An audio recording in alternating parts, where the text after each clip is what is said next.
বন্ধুরা আমি শেখ গন্ডিল। আজকে এই ভিডিওতে চারটে যে বাংলা সিনেমা ক্রিসমাস উইকেন্ডে মুক্তি পেয়েছে, একটা হচ্ছে খাদান, সন্তান, চালচিত্র 5 নম্বর স্বপ্নময় লেন, এবং গত সপ্তাহে যে দুটো বাংলা ছবি মুক্তি পেয়েছে, এই ছখানা ছবির ন্যাশনাল প্লেক্স কালেকশন সম্পর্কে আপনাদেরকে জানাবো।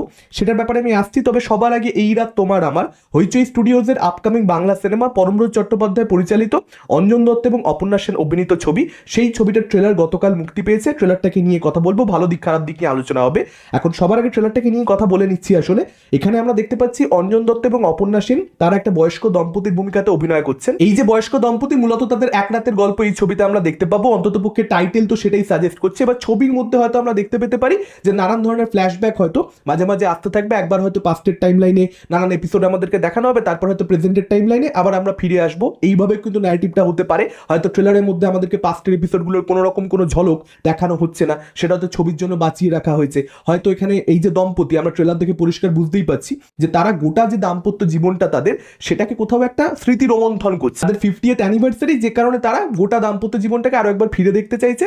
এবার সেখানে কিছু ভালো কথা উঠে আসছে, কিছু খারাপ কথা উঠে আসছে। এটাই দেখবার মতন ব্যাপার হবে যে সেগুলো আমাদেরকে দেখানো হয়, পাস্টের টাইমলাইনটা দেখানো হয়, নাকি পুরোটাই ডায়লগের ওপর দিয়ে যে ক্যারেক্টারগুলো পাস্ট নিয়ে কথা বলছে, নিজেদের মধ্যে কনভারসেশন করছে, এবং সেটার মাধ্যমে ওদের পাস্টটা কিরকম ছিল সেটা আমরা বুঝতে পারছি। দুটোই হতে পারে। অন্যদিকে অপর্ণা সেনের যে ক্যারেক্টারটা, সেই ক্যারেক্টারটা সম্ভবত মরণাপন্ন। সে একটা খুবই কঠিন রোগে ভুগছে। এই রাত শেষ হতে হতে, ছবি শেষ হতে হতে সম্ভবত সে মারা যাবে, যে কারণে ক্লাইম্যাক্সটা প্রচন্ড ইমোশনাল হতে পারে। গোটা ট্রেলার দেখলেই বুঝতে পারা যায় যে ক্যারেক্টারটা মরণাপন্ন।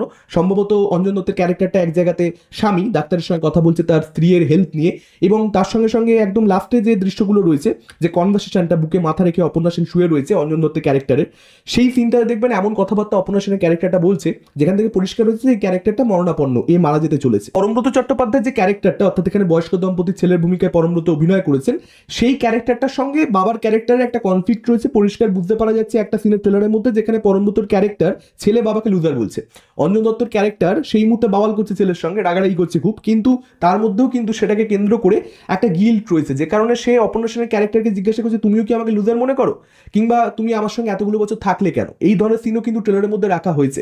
ফলত সেটাকে নিয়ে একটা গিল্ট, একটা ইন্টারনাল কনফ্লিক্ট কিন্তু অঞ্জন দত্তের ক্যারেক্টারটা রয়েছে। এবার সেটা কতটা ছবিতে স্পেস পায় দেখবার মতন ব্যাপার হবে। গল্প লেভেলে তো এটা বিশাল কিছু নয়। এই ধরনের গল্প হয়তো হাজারবার হয়ে গেছে, বাংলা ফিল্ম ইন্ডাস্ট্রি প্রচুরবার বানিয়ে ফেলেছে। বাবার সঙ্গে ছেলের কনফ্লিক্ট, বাবা মাকে ছেলে দেখে না, এখন সেই অ্যাঙ্গেলটা থাকবে কিনা যদি পরিষ্কার বুঝতে পারা যাচ্ছে না। তবে এটা মোটামুটি একটা নিশ্চিত থাকা যেতে পারে, যতটা মেলোড্রামাটিক ছবিগুলো হয় নর্মালি বাংলা ফিল্ম ইন্ডাস্ট্রিতে, তার থেকে এই ছবিটা অনেক বেশি সাটেল হবে। অত বেশি চড়া সুরের ইমোশন হয়তো এই ছবিটার মধ্যে থাকবে না। এবং শুরুর দিকে যে সিনগুলো রয়েছে হালকা ফুলকা, সেগুলো মজা একটা রয়েছে, যেখানে স্ত্রী কোথাও একটা স্বামীকে টোন্ট করছে যে তোমার তো এখনো ভালোই একটা ফ্যান ফলোয়িং রয়েছে মেয়েদের মধ্যে। সেই বিষয়গুলো দেখা যায় কতটা ছবির মধ্যে সেটা থাকে, হিউমার ছবির মধ্যে থাকে কি থাকে না। ইমোশনাল তো ছবিটা ক্লাইম্যাক্স করবে, সেটা তো আমি বলেই দিলাম। এখন দেখা যায় কত সুন্দর মোমেন্টস পরিচালক তৈরি করতে পারেন। গল্পের জন্য এই ছবি দেখতে যাওয়া নয়, যত সুন্দর মোমেন্টস তিনি তৈরি করতে পারবেন গোটা ছবি জুড়ে, তত বেশি ছবিটা ইম্প্যাক্টফুল হবে। As simple as that. আর অভিনেতা অভিনেত্রীরা কত বেশি স্ট্রং, কত ভালো পারফরমেন্স তারা দিতে পারছে, তার উপরে কিন্তু এই ধরনের ছবি দাঁড়িয়ে থাকে।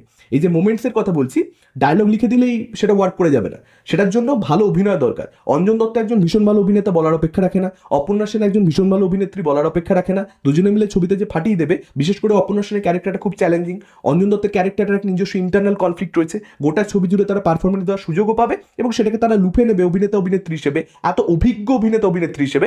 সেটা নিয়ে কোনো রকম সন্দেহ অডিয়েন্সের থাকবার কথা নয়। ট্রেলারের মধ্যে তাদেরকে খুব সুন্দর লাগছে, এবং আশা করছি ছবির মধ্যে তাদের পারফরমেন্স খুব ভালো হবে।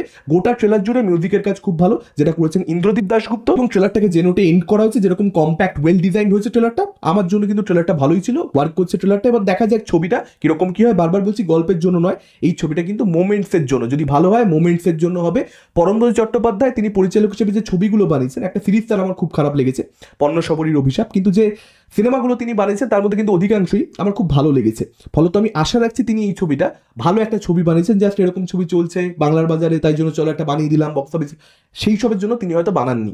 আমি আশা করছি তার একটা অনেস্ট ইন্টেনশনের পেছনে রয়েছে। এবার যদি ন্যাশনাল প্লেক্স কালেকশন নিয়ে কথা বলি, প্রত্যেক সপ্তাহে একটা কথা বলতে হয়, সেটা আবারও বলে দিচ্ছি। ন্যাশনাল প্লেক্স কালেকশন কিন্তু এখানে কিন্তু লোকাল মাল্টিপ্লেক্সেস কিংবা লোকাল সিঙ্গেল স্ক্রিনের যে কালেকশনটা, সেগুলো কিন্তু ইনক্লুড করা থাকে না। ফলত আমি যে কালেকশন 6টা ছবির ক্ষেত্রেই বলবো, প্রত্যেকটা ছবির ক্ষেত্রে কিন্তু তার থেকে far better collection collection last উইকে হয়েছে। আচ্ছা, লাস্ট উইকে খাদান ছবিটা প্লেক্স কালেকশন করতে পেরেছে 16 লক্ষ টাকা, এটা ন্যাশনাল এবং ওয়েস্ট বেঙ্গল মিলিয়ে আমি কথাটা বলছি। সন্তান করতে পেরেছে 9 লক্ষ টাকা, এটা ন্যাশনাল এবং ওয়েস্ট বেঙ্গল মিলিয়ে আমি বলছি। অর্থাৎ এখানে সন্তানের টোটাল যে প্লেক্স কালেকশনটা এতগুলো সপ্তাহ মিলিয়ে সেটা দাঁড়ালো 1,37,00,000 টাকা। খাদান ফার এগিয়ে রয়েছে, এখানে পরিষ্কার বুঝতেই পারা যাচ্ছে সন্তানের তুলনায় এই ক্লাসে এখানে খাদান জয়ী হয়েছে এই পার্টিকুলার ক্রিসমাস ক্লাসে। অন্যদিকে চালচিত্র, সেই ছবিটা কিন্তু ন্যাশনাল রিলিজ হয়েছে, ন্যাশনাল এবং ওয়েস্ট বেঙ্গল মিলিয়ে প্লেক্স কালেকশনটা হয়েছে এই ছবিটা 6 লক্ষ টাকা লাস্ট উইকে। অর্থাৎ টোটাল প্লেক্স কালেকশনটা এতগুলো সপ্তাহের পরবর্তীতে ছবিটার দাঁড়িয়েছে 44 লক্ষ টাকা। 50 লক্ষ টাকা এই ছবিটা হয়তো পার করবে, সেটা আপনারা নিশ্চিত থাকতে পারেন। অন্যদিকে মানসী সিনহা পরিচালিত ছবি 5 নম্বর স্বপ্নময় লেন, সেই ছবিটা লাস্ট উইকে ন্যাশনাল প্লেক্স কালেকশনটা অ্যাপ্রক্সিমেটলি 2 লক্ষ টাকা মতন হয়েছে। অর্থাৎ টোটাল প্লেক্স কালেকশনটা এতগুলো সপ্তাহ মিলিয়ে 5 নম্বর স্বপ্নময় লেন ছবিটার দাঁড়িয়েছে 20 লক্ষ টাকা মতন। এবার যদি কথা বলি লাস্ট উইকের বাংলা ছবি যেগুলো মুক্তি পেয়েছে সেগুলোর প্লেক্স কালেকশন নিয়ে, ভাগ্যলক্ষ্মী 7 লক্ষ টাকা প্লেক্স কালেকশন করতে পেরেছে নিজের ফার্স্ট উইকে। অন্যদিকে পাটালিগঞ্জের পুতুল খেলা, সেই ছবিটা 4 লক্ষ টাকা মতন অ্যাপ্রক্সিমেটলি প্লেক্স কালেকশন করতে পেরেছে নিজের ফার্স্ট উইকে। অর্থাৎ প্রথম সপ্তাহের নিরিখে কিন্তু এখানে ভাগ্যলক্ষ্মী এগিয়ে থাকছে এবং পাটালিগঞ্জের পুতুল খেলা সেই ছবিটা পিছিয়ে থাকছে।